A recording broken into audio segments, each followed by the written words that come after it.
Following up on our last treat, how do you set up your cat for a great boarding experience? The number one thing that I would say is start small. Start when they are very young. Take them to a boarding that you prefer when they are very small, and because as kittens it's very easy for them to be open to new stimuli as opposed to when they are big. It's just like humans. We learn faster when we are small as opposed to as we age. This is across the board. Any new experience that you want them to have, preferably start it when they are small. It is much easier for them to acclimatize to that experience, to that stimulation. Point number 2. Don't treat the crate as something that comes out only when they have a negative experience around it. So either that is a vet visit or to the boarding or for grooming. They will learn to associate the crate with a negative experience.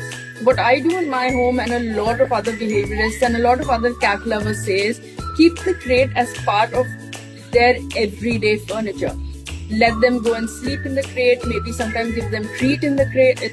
You want to associate the crate with a positive experience. Once they start realizing that their crate is not something that leads to a negative experience, you will have a much easier time putting them in the crate when they have to come to the boarding than just struggling with it on the day itself. Point number 3, make sure the energy that you have when you're putting them into a boarding is very relaxed.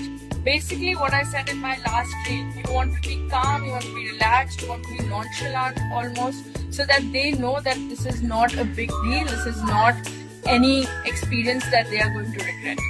Point number 4, bringing them to the boarding. Now in a city like Bombay, you want to try and bring them during non-peak hours. So our boarding, we allow check-ins from 10 a.m. to 10 p.m. at the very latest. So maybe try and structure your day in such a way that you want to bring them when they spend the least amount of time in traffic. You can always reach out to us and ask us whether we can accommodate you outside of those hours, but that again depends on matters based on the boarding itself. Point number 5, bring them often to the boarding. I tell all of my customers that every 3-4 months, try and bring them for a couple of days so they get used to the whole experience and they realize that it's not a big deal. Everything that I am talking about needs to be communicated to them in such a way that this is fine, this is normal, this is not a big deal.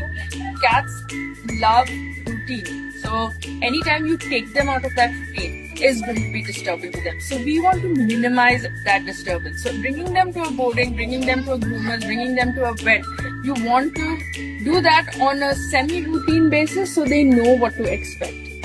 Point number 6, reward them, give them treats. Every time they do a good behavior, every time they are going into the crate of their own accord, treat them if you are there. Every time they are settled into the boarding, give them a treat. You want to reward them before they need the reward, or you want to reward them as soon as the behavior is done, so they learn to associate that with something that is pleasant. I hope this helps. If you have any more questions, please let us know. We'd be happy to answer all of them. Please also note that any medical answers I may give, obviously, please talk to your vet about that. I am not a vet. So please use your discretion and always speak to your vet if it's a medical situation that you're dealing with. Thank you.